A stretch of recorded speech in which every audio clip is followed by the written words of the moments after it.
When we put the workpieces to the workbench, just click on the boot and there is no need to intervene. The robot starts scanning, gets information about the artifact.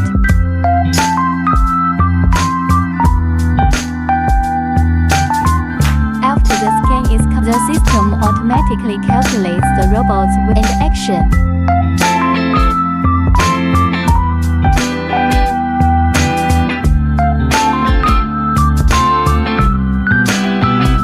The welding is complete. Knock off the medicine first. Take a look at the quality of welding.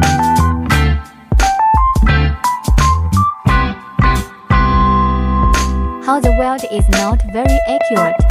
If there are no questions, you can give me a thumbs up.